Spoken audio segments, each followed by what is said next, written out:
हिम्मत, हौसले और कोशिश में बड़ी ताकत होती है जनाब।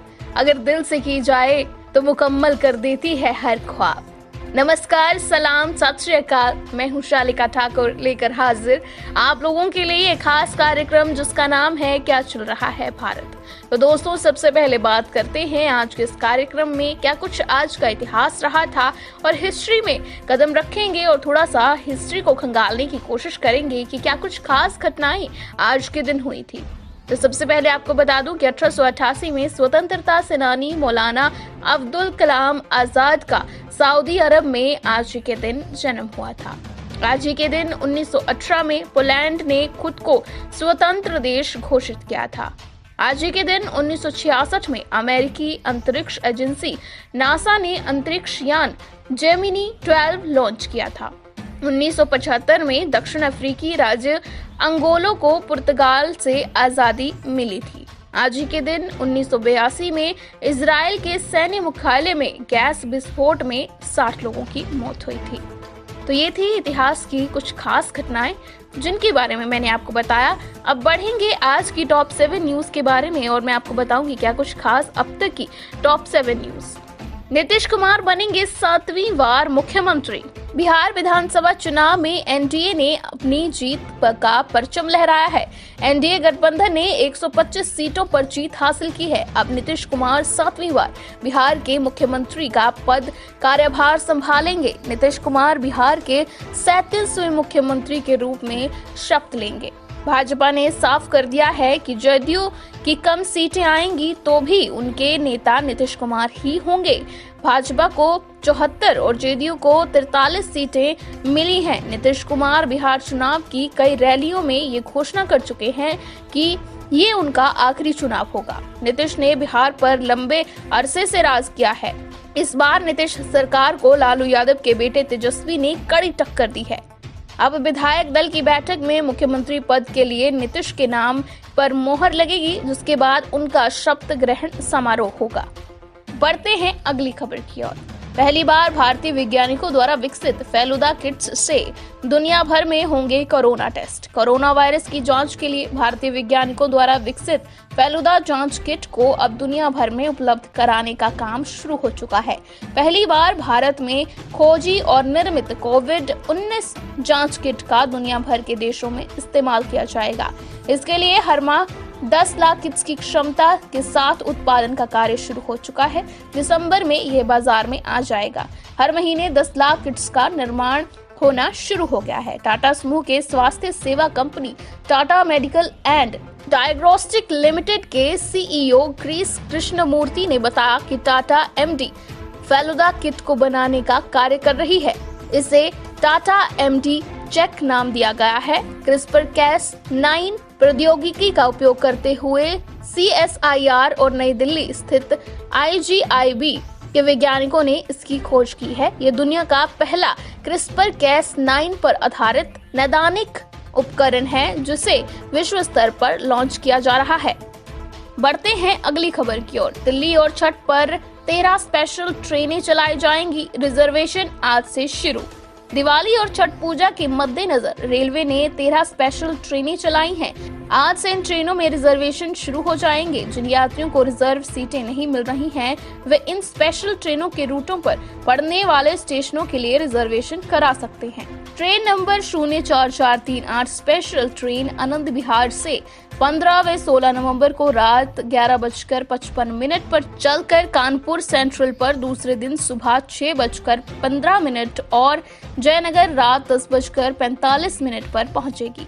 वापसी में ट्रेन नंबर 04437 जयनगर से 17 व 18 नवंबर को रात 1:35 पर चलकर दूसरे दिन दोपहर 3:20 पर कानपुर और दिल्ली रात 11 बजे पहुंचेगी। Train number 04440 special train Anand Vihar से 13 नवंबर को दोपहर 1:45 पर चलेगी। कानपुर सेंट्रल पर शाम 7:45 पर पहुंचेगी और कुटिहार दूसरे दिन शाम 7:20 पर पहुंचेगी।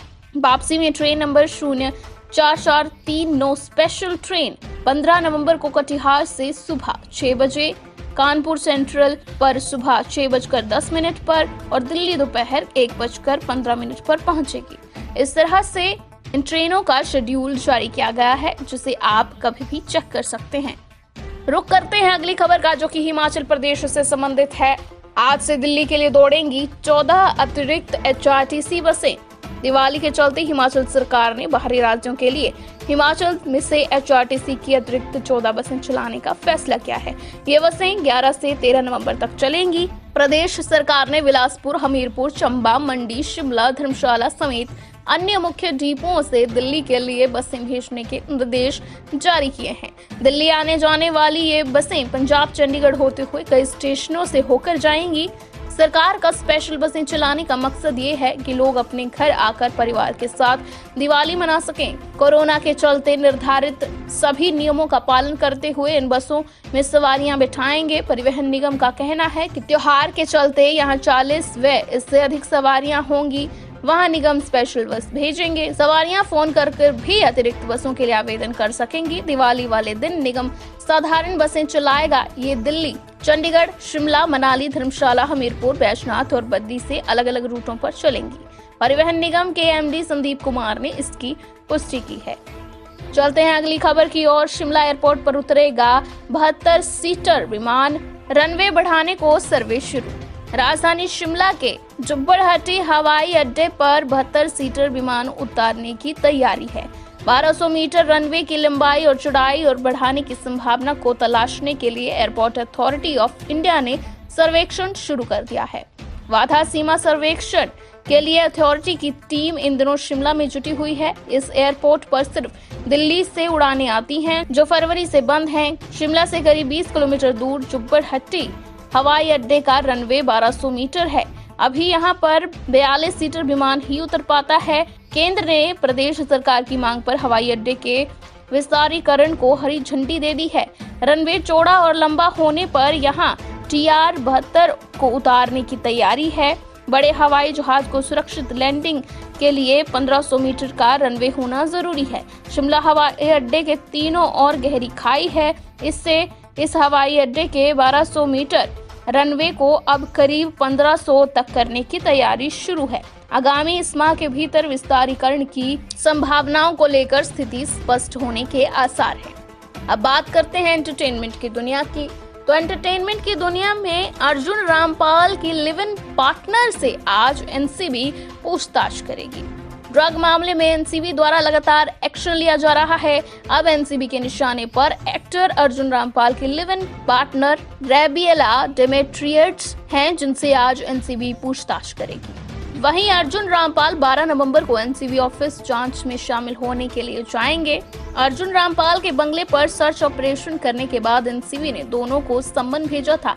इससे पहले गैब्रिएला डेमेट्रियट्स के भाई एक्सियोलस डेमेट्रियट्स के पास से हशीश और एल्प्राजोलम की टैबलेट्स मिली थी। ये दोनों ही चीजें नारकोटिक्स की तरफ से बैन हैं। एक्सियोलस का कनेक्शन ओमेग गॉडविन नाम के व्यक्ति से भी बताया जा रहा था, जो मुंबई में कोकीन सप्लाई के लिए गिरफ्तार हुआ था। अब बात करते हैं एंटरटेनमेंट के बाद खेल जगत की।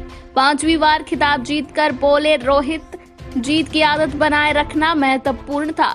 मुंबई इंडियंस ने IPL 2020 के 13वें सीजन को अपने नाम कर लिया है। मुंबई इंडियंस ने लगातार दूसरी बार IPL का खिताब अपने कब्जे में कर लिया है। बीते 8 सालों में 5वीं बार मुंबई ने ये ट्रॉफी जीत ली है। पिछले कल हुए मैच में मुंबई इंडियंस ने दिल्ली कैपिटल्स को हराकर जीत की ये शानदार ट्रॉफी अपने नाम कर ली थी।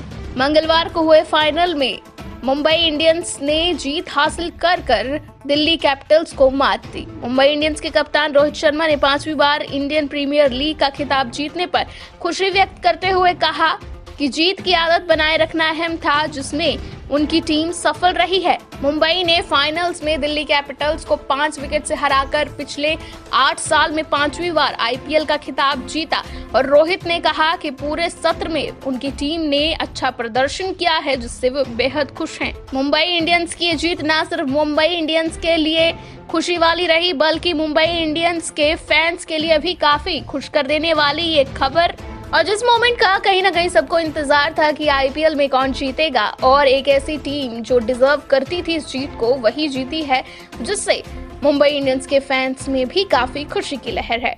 तो बात करते हैं कार्यक्रम के अंतिम सेगमेंट की, जिसका नाम है आज का ज्ञान। क्या कुछ है आज के ज्ञान में, वो आपके साथ मैं साझा करूंगी कि भारत का राष्ट्रीय मंत्र क्या है। दोस्तों, भारत का राष्ट्रीय मंत्र आपने बहुत बार सुना होगा, और क्या है उसका अर्थ आज हम आपको वो बताएंगे। तो भारत का राष्ट्रीय मंत्र है सत्यमेव जयते नानृतम सत्येन पंथा विवित्यो देवयाना, जिसे हम सत्यमेव जयते ही अक्सर कहते हैं। तो क्या इसका अर्थ है सत्यमेव जयते का क्या अर्थ है हिंदी में, वो आपको मैं बताना चाहूंगी। इसका अर्थ है कि जिस सोच और विचार कर्म में सबका भला होता है और भला करने का इरादा होता है, उसे हमेशा जीतना चाहिए। तो सत्यमेव जयते, और ये कार्यक्रम यहीं पर होता है समाप्त। कल फिर से होगी आप सबसे मुलाकात, तब तक के लिए दीजिए हमें इजाजत, और सुनना ना भूलें हमारा ये खास कार्यक्रम जिसका नाम है क्या चल रहा है Bharat. Shri Balaji multi speciality hospital Kangra, जहां आपको एक ही छत के नीचे मिले बेहतरीन चिकित्सा सुविधाएं, cardiology, laparoscopic, general surgery, neuro surgery, orthopaedics, paediatric, radio diagnosis, urology, gastroenterology, ophthalmology, pathology, medicine, anaesthesia और डेंटल जैसी अत्याधुनिक और बेहतरीन चिकित्सा सुविधाएं, 24 घंटे इमरजेंसी सुविधा, 9 बेड के साथ critical care unit, cardiac monitor और डिफिब्रिलेटर्स, सेंट्रल ऑक्सीजन लाइन और वेंटिलेटर सुविधा। हिमाचल प्रदेश के सबसे बड़े निजी स्वास्थ्य सेवा प्रदाताओं में से एक Shri Balaji multi speciality hospital Kangra, राष्ट्रीय स्वास्थ्य बीमा योजना के साथ सूचीबद्ध Shri Balaji multi speciality hospital Kangra. BPL परिवारों के लिए अस्पताल में कैशलेस भर्ती होने के साथ ही ईसीएच की भी सुविधा। हमारा पता Shri Balaji multi speciality hospital, Balaji Vihar, Ujjain, Kangra. संपर्क करें 9218411108 पर। Shri Balaji multi speciality hospital Kangra.